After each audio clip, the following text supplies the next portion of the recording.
네, 안녕하세요 여러분, 현규쌤입니다. 자, 여러분 이번 시간에는 지난 시간 독일의 통일에 이어서 이탈리아의 통일을 통해서 이 민족주의의 움직임을 정리해 보도록 하겠습니다.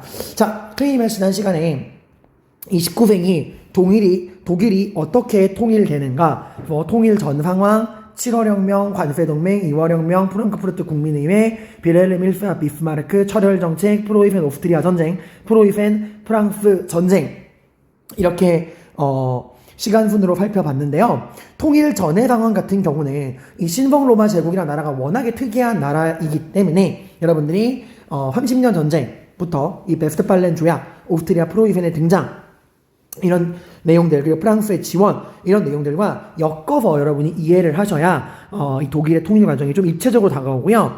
그리고 여러분 선생님 뒤에 여러분이 그 독일의 통일 과정, 이 신성 로마 제국을 다시 한번 정리해보라는 뜻에서 선생님이 이 메르덴 조약으로 서프랑크, 동프랑크, 중프랑크 분열하고 오토 1세가 레이펠드 전투 이후에 이탈리아의 내란도 진압을 해주면서 로마 교황으로부터 황제의 관을 받고 신성 로마 제국이 만들어지고 카노바 구력, 보름스 협약, 대공의 시대, 황금 문서, 슈말칼덴 전쟁, 아우크스부르크 종교 화해 30년 전쟁, 이렇게 쭉 내용을 정리했으니까 이 부분 여러분이 같이 한번 읽어보시면서 이거 여기는 이제 큰 흐름만 정리해 놓은 거고, 각각의 또 세부적인 내용 그런 것들이 궁금하면은 관련된 학습지를 찾아보시거나, 여기 아래에 또 선생님이 또 중요한 내용들, 오토 1세, 카노사의 굴욕, 보름스 협약, 황금 문서, 슈말칼덴 전쟁, 아우크스부르크 화의, 베스트팔렌 조약, 프로이센 오스트리아, 나폴레옹 3세 이런 내용들 정리했으니까 여러분들이 한번 보시면서 신성 로마 제국부터 독일 제국의 완성까지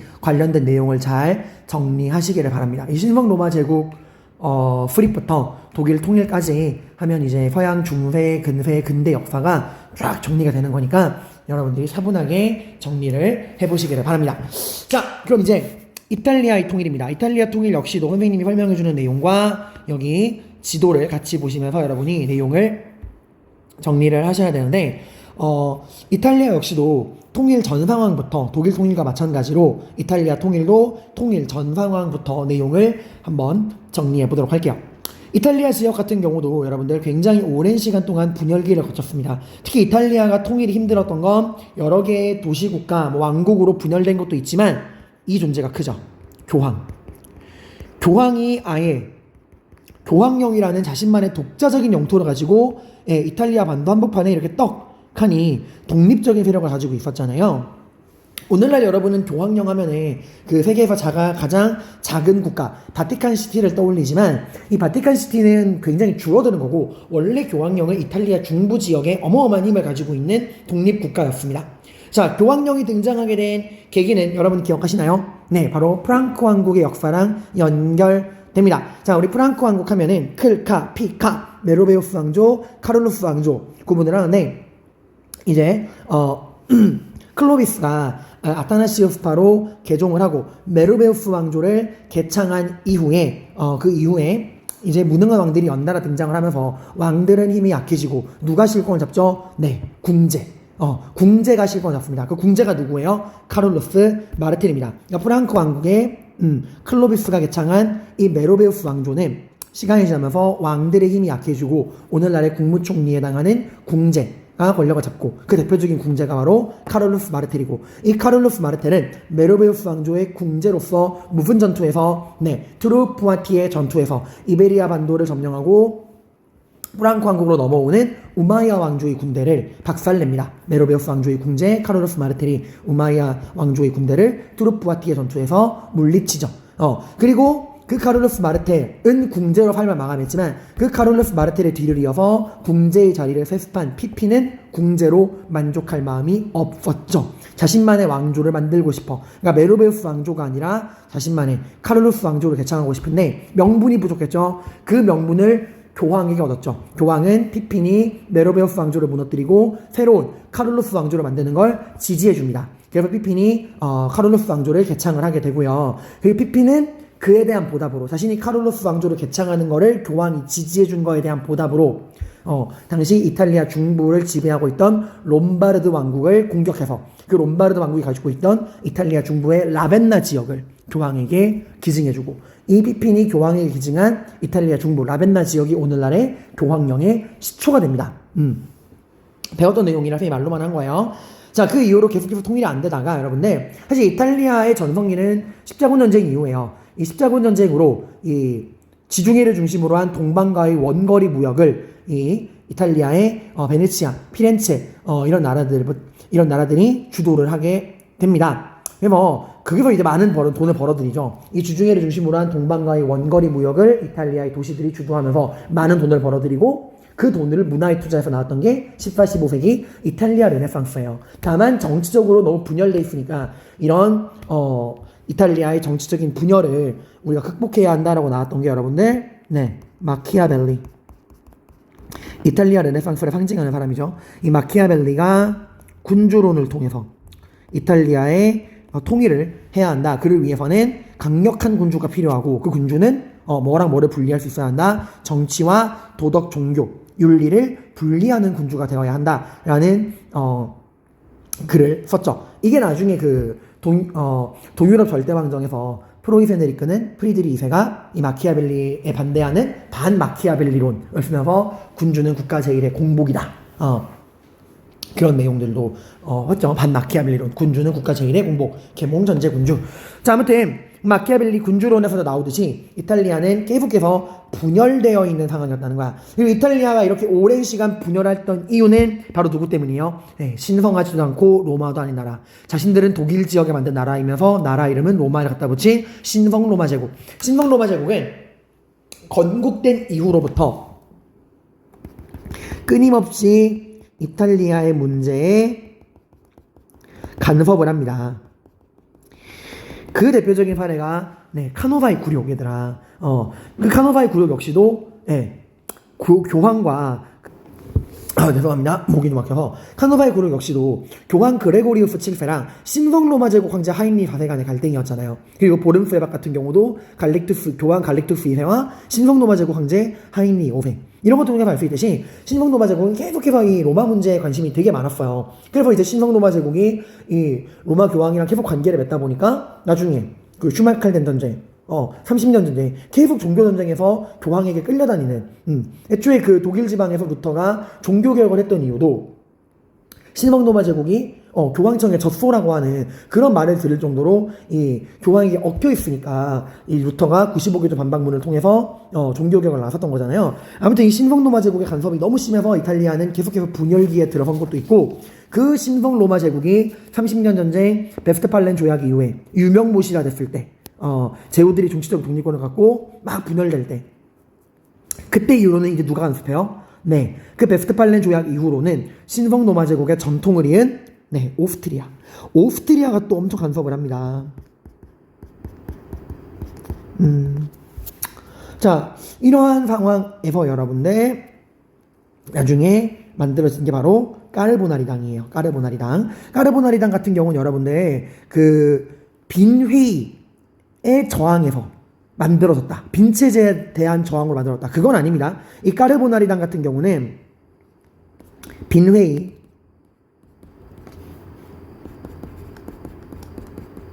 그리고 이 빈회의 결과 만들어진 빈체제, 이거에 대한 저항으로, 빈회의, 빈체제에 대한 저항으로 결성된 거는 아니에요. 이미 빈회의가 열리기 전에 이 숲 굽는 사람들이라는 뜻의 까르보나리당은 만들어져 있었는데, 이 까르보나리당이 이미 빈회의 전 1806년에 이미 결성됐는데, 얘네가 무슨 활동을 한 거야? 빈체제에 대한 저항 활동을 한 거예요, 여러분들. 민족주의, 자유주의 움직임으로 민족 통일과 자유주의 개혁을 추구하며 혁명 운동을 했다가 활동이 빈체제에 대한 저항 활동이야. 근데 여러분, 그 빈체제를 누가 주도했죠? 오스트리아의 제상 메테르니, 오스트리아가 주도했잖아. 그러니까 이것만 봐도 이탈리아가 오스트리아에 대해서 어떠한 저항 의식을 갖고 있는가 알 수 있죠. 빈체제에 대한 저항 활동. 이탈리아에서는 까르보나리당이 만들어지고 그 까르보나리당은 오스트리아가 주도한 빈체제에 저항하면서 이 민족의 통일과 자유주의 개혁을 추진하게 됩니다. 자, 사설이 이렇습니다. 여러분이 이전에 배운 내용들이랑 이걸 연결고리를 잡아야 왜 이탈리아가 오스트리아를 적대하는지 이거를 이해할 수가 있어요. 그냥 설명하면 이해를 하기 힘들기 때문에. 마치 독일 통일에서 이제 왜 프로이센이 오스트리아랑 싸우고 북독일 연방을 만드는가, 그리고 왜 프랑스랑 싸우는가, 이것도 이제 이해하려면 그 전에 내용을 여러분이 흐름을 이해해야 이해가 되잖아요. 마찬가지입니다. 자, 아무튼 이제 본격적 내용을 들어봅시다. 그러다가 프랑스에서 7월혁명이 터집니다. 자, 그 7월혁명 결과 여러분들 그 7월혁명의 영향을 받아서 이탈리아에서는 이 까르보나리당을 계승한 새로운 정치 조직이 만들어집니다. 그게 바로 청년 이탈리아당이에요. 청년 이탈리아당. 이 청년 이탈리아당은 마치니라고 하는 이 자유주의의 공화주의로 꿈꾸는 마치니가 만든 사람이야. 이 사람은 공화주의를 상징하는 사람이에요. 열렬한 공화주의자입니다. 이 마치니가 까르보나리당을 계승한, 업글, 발전시킨 청년 이탈리아당을 결성하게 돼요. 7월혁명 결과 이탈리아에서는 까르보나리당을 계승한 청년 이탈리아당이 결성되었다. 그리고 막 열심히 활동을 하다가 2월혁명이 터지죠. 2월혁명은 온 유럽의 자유주의 분위기를 폭발시켜버립니다. 그 빈체제를 주도하던 오스트리아의 재상 메테르니가 쫓겨나고 프랑스에서도 제2공화정이 만들어지고 독일 지역에서도 이 자유주의적인 방법으로 통일을 해보자고 프랑크푸르트 국민회의가 막 열리고 이런 막 자유주의 분위기가 폭발하는 상황에서 이제 이 2월혁명 이후에 이 마치니가 중심이 돼서 이탈리아에서도 이 자유주의, 공화주의적인 통일운동이 열렬하게 일어나게 되지만 이러한 운동은 성공하기가 쉽지 않다라고 했죠. 프랑스에서도 결국 제2공화정 대통령 루이 나폴레옹이 쿠데타를 일으켜서 황제가 돼서 제2제정이 열리고 나폴레옹 3세.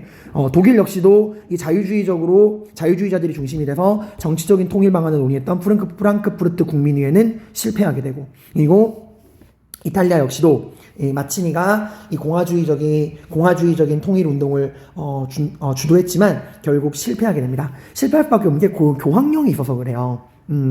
그래가지고 그 마치니도 실패하게 됩니다. 자, 여러분 만약에 마치니가 인물 문제로 이렇게 나온다면은 이 7월혁명, 2월혁명에서 이 청년 이탈리아당 공화주의적 통일운동 주도 이런 것들이 나올 거예요. 마치니 자체가 까르보나리당을 만들 때도 함께했던 사람이기 때문에 이 빈체제에 대한 저항 활동을 하던 까르보나리당, 그리고 7월혁명 결과 까르보나리당을 계승해서 마치니가 만든 청년 이탈리아당, 그리고 이 마치니의 청년 이탈리아당이 2월혁명 이후에 막 이 자유주의와 공화주의적인 통일 방안을 주도했지만 결국에는 실패한다라는 거. 자, 그리고 통일의 주도권은 이제 어디로 넘어가냐? 사르데냐 왕국으로 넘어갑니다. 독일 통일에 프로이센이 있었다면 이탈리아 통일에는 이 사르데냐 왕국이 있는 거예요.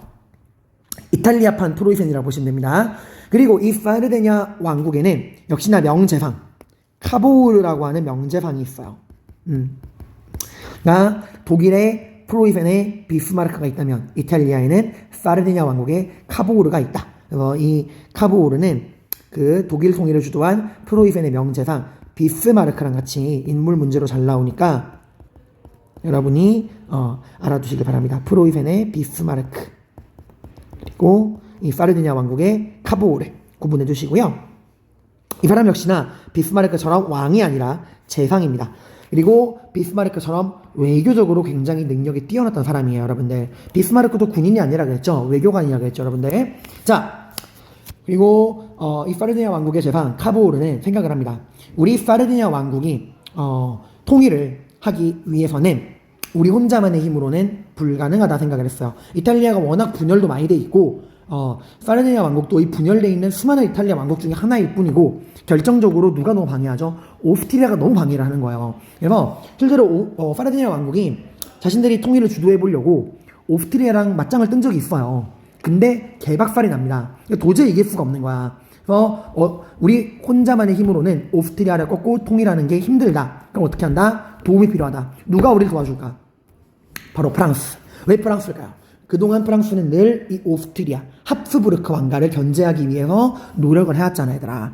그래서 프랑스는 우리를 도와줄 것이다. 그래서 오스트리아를 견제하기 위해서는 누구의 지원을 받아야 한다?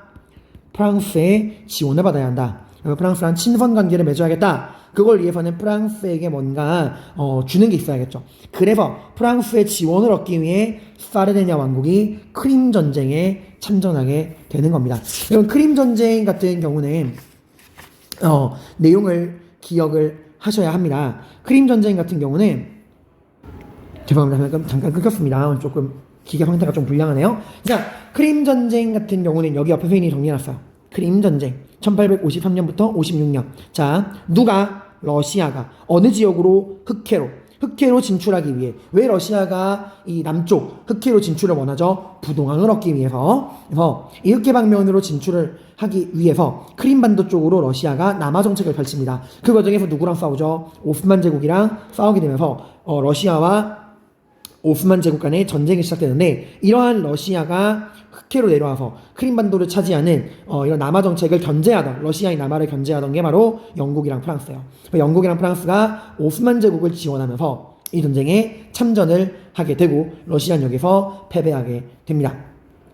자, 그 과정에서 프랑스에게 잘 보이고 싶었던 사르디냐 왕국 역시도 프랑스와 함께 참전을 하게 되는 거예요. 그래서 이 크림 전쟁에서 프랑스를 지원한 대가로 사르디냐 왕국은 이 프랑스로부터 지원 약속을 얻어내게 됩니다. 당시 프랑스의 황제가 나폴레옹 황제예요. 나폴레옹 황제의 지원을 얻어서 결국 오스트리아랑 전쟁을 벌이고 이 오스트리아와의 전쟁에서 승리를 하게 됩니다. 그러니까 사르디냐 왕국이 크림 전쟁에 참전해서 프랑스를 도와주고 그 대가로 프랑스 나폴레옹 황제의 원조를 받아서 오스트리아를 꺾게 되는 거예요. 흐름을 알아두세요, 여러분들. 다만 오스트리아를 꺾는 건 좋은데 그 대가로 프랑스에게 넘기는 게 있습니다. 그게 바로 여기에요. 사보이와 니스. 이 국경 외곽 지역에 있는 거. 이 사보이랑 니스는 프랑스의 대가로 넘겨주게 됩니다. 프랑스 나폴레옹 황제에게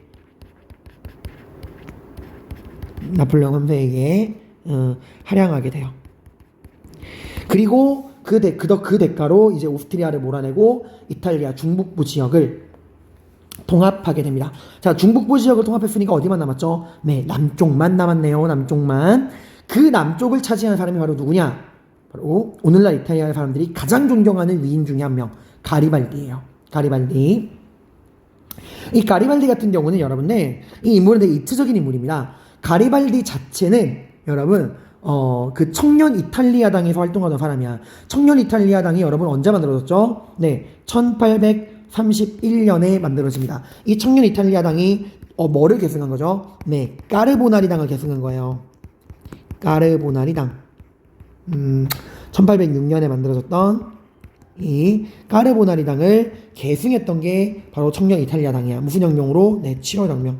이 7월 혁명의 영향을 받아서 까르보나리당을 계승한 청년 이탈리아당이 만들어집니다. 이걸 누가 만들었죠? 네, 공화주의자 마치니가 결성했던 거예요.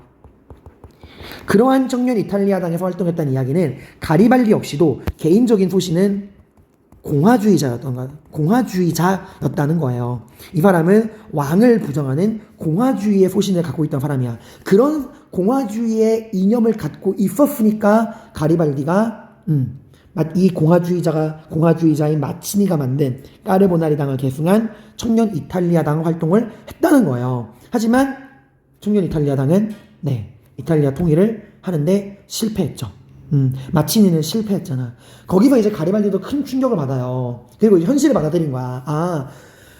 아무리 나의 그 공화주의 이념이 소중하긴 하지만 결국 이 공화주의 자유주의 이념으로는 통일이 된다 안 된다? 안 된다. 결국 통일은 현실 문제구나. 그렇다면 이 공화주의 자유주의 이념으로 통일이 힘들다면 누굴 중심으로 통일을 해야 될까? 근데 지금 제일 잘 나가고 있는 게 어디예요? 네, 사르디냐 왕국이잖아. 이 사르디냐 왕국이 프랑스 나폴레옹 황제의 지원을 얻어서 오스트리아와의 전쟁에서 승리하고 이탈리아 중북부 지역을 통합했잖아. 그러니까 지금 가장 통일에 근접한 거는 이탈리아 중북부 지역을 통합한 사르디냐 왕국인 거야. 그러니까 가리발디가 자신의 소신을 내려놓고 이 사르디냐 왕국을 도와서 사르디냐 왕국을 중심으로 이탈리아를 통일해야겠다. 그래서 일종의 의병 같은 의용군을 만듭니다. 그 의용군의 이름이 붉은 셔츠대예요. 붉은 셔츠대, 빨간 셔츠단. 근데 여러분, 이 붉은 셔츠대 그 되게 주의해야 되는 게 나중에 여러분 그 검은 셔츠단이라는 것도 나와. 검은 셔츠단. 뭐 장난하는 것도 아니고. 근데 얘들아, 이런 게 장난하는 것도 아니고 뭐 하는 거예요? 이러면 안 돼요. 이 검은 셔츠단은 누가 만드냐면 무솔리니가 만들어. 1차 세계대전 이후에 이탈리아의 권력을 잡고 전체주의로서 이탈리아를 2차 세계대전의 전쟁의 소용돌이에 빠뜨린 히틀러의 베스트 프렌드 무솔리니가 만든 거야, 얘들아.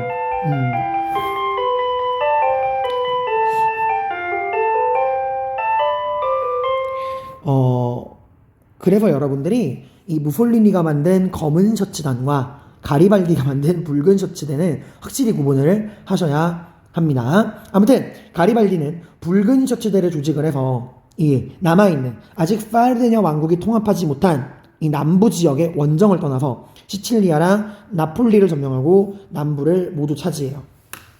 이때만 해도 사람들은 가리발디가 남쪽을 차지했고 사르디냐 왕국이 지금 사르디냐 왕국이 중북부로 통합했고 가리발디가 남부를 차지했어? 그럼 가리발디는 남부에 자신만의 나라를 만들겠네? 자기가 왕이 되건 혹은 본인의 소신과 신념대로 남부 지역을 공화주의 국가로 만들건 어쨌든 가리발디가 남부 지역을 자신만의 나라를 만들겠네? 이제 이탈리아는 남북으로 분열되겠네? 라고 생각을 했어요. 실제로 이 사르디냐 왕국을 중심으로 통일운동을 주도하던 사르디냐 왕국의 재상 카보르 역시도 가리발디를 의심했어. 가리발디에 대해서 되게 안 좋은 말을 많이 했어요. 지금 가리발디가 자기 멋대로 의용군을 이끌면서 이 남부 지역을 차지했다. 이제 이탈리아 남북으로 분열될 것이다. 어떡하냐 이러고 막 했는데 가리발디는 모두의 예상을 뒤엎는 행동을 하죠. 자신이 붉은 셔츠대를 끌고서 차지했던 이 시칠리아 나폴리 남부 지역을 아무런 조건도 없이 그대로 이 남부 지역을 사르디냐 왕국에 그냥 헌납합니다. 그래서 이 사르디냐 왕국을 중심으로 통일된 이탈리아 왕국이 만들어져요. 이게 진짜 엄청난 거죠, 여러분들. 지금 본인이 남부 지역의 왕이 되건 아니면 공화주의 국가를 만들건 그 누구도 뭐라고 할 수 없는 상황이야. 근데 가리발디는 자신이 차지한 남부 지역을 아무런 조건 없이 사르디냐 왕국에 헌납하고 결국 이탈리아 통일 왕국이 만들어지게 됩니다. 이게 1861년이야. 이 해는 되게 역사적인 해예요. 이 해가 미국에서는 남북전쟁이 터지고 러시아에서는 알렉산드르 2세가 농노를 해방시켰던 해입니다. 그리고 이제 이탈리아의 비토리오 에마누엘레 2세가 이제 통합된 왕국의 왕으로 즉위합니다. 하지만 아직 여기 오스트리아 영향이 완전히 사라진 건 아니에요. 베네치아 지역엔 오스트리아가 그리고 아직까지 교황령이 남아 있습니다. 이 교황령은 프랑스가 영향을 행사하고 있어요. 그 말은 뭐야? 비록 통일 왕국이 수립되긴 했지만 진정한 통일을 위해서는 오스트리아가 차지하고 있는 베네치아와 프랑스가 영향을 행사하는 교황령을 먹어치워야 돼. 그 말은 오스트리아랑 프랑스랑 충돌할 수밖에 없다는 거예요. 근데 이게 이탈리아 되게 부담이거든, 사실. 그럼 어떡하지 하고 있는데 기회가 생각보다 빨리 옵니다. 누가? 프로이센이 통일을 하는 과정에서 제일 먼저 누구랑 싸우죠? 오스트리아랑 싸우는 거야. 1866년에.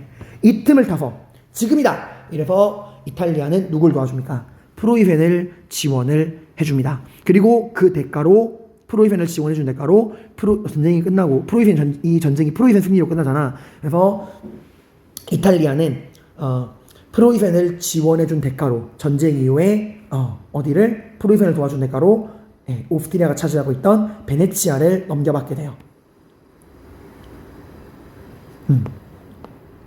베네치아 병합. 누구로부터? 오스트리아로부터. 오스트리아가 차지하고 있던 베네치아를 뭐를 틈타서 프로이센과 오스트리아 전쟁을 틈타서 이탈리아가 누굴 도와줘? 프로이센을 지원하거든. 프로이센을 지원해준 대가로 이 전쟁 끝나고 나서 오스트리아가 차지하고 있던 베네치아를 이탈리아가 가져가게 됩니다. 그럼 이제 어디만 남았죠? 프랑스가 영향을 행사하고 있는 교황령만 남았죠. 그 교황령을 차지할 기회도 생각보다 빨리 와요. 이제 오스트리아를 꺾은 프로이센이 나폴레옹 3세가 이끄는 프랑스랑도 싸우잖아. 이 전쟁, 프로이센과 프랑스가 싸우는 이 전쟁을 틈타서 프랑스가 신경을 못 쓰는 사이 교황령도 먹어 치우게 됩니다. 이렇게 해서 이탈리아도 통일을 완성하게 됩니다. 자, 그래서 여러분들 독일과 이탈리아의 통일은 서로 이 연표상 겹치고요. 연결되는 부분이 많기 때문에 여러분들이 일단 독일의 통일 쭉, 이탈리아 통일 쭉 공부한 다음에 이 독일과 이탈리아의 통일을 연결점을 가지고 함께 여러분이 내용을 정리하시면 됩니다. 이 카보르 가리발디도 얘기해놨고, 독일과 이탈리아의 통일 비교 방식 둘 다 무슨 방식으로? 네, 자유주의가 아니에요. 군대를 이용해서 군국주의 방식으로 누구랑 전쟁을 해서? 예, 공통적으로는 오스트리아와 전쟁을 해서. 다만 차이점은 독일은 관세 동맹으로 경제를 통합한 이후에 정치를 통합했지만 이탈리아는 정치적인 통일이 먼저 이루어지고 그 다음에 차근차근 경제를 통일하게 됩니다. 여기 뒤에도 선생님이 여기 이렇게 이탈리아의 통일 정책, 독일 통일 관련된 사료, 또 나폴레옹 헌세 굉장히 많이 나왔죠. 그동안 크림 전쟁, 이탈리아 통일의 개입 많이 나와서 여기다 한번 정리했으니까 여러분이 관련 내용을 정리하시면 되고, 다음 시간에 이제 미국, 러시아 부분 공부를 하고 내용을 마무리해 보도록 하겠습니다. 고생 많으셨습니다.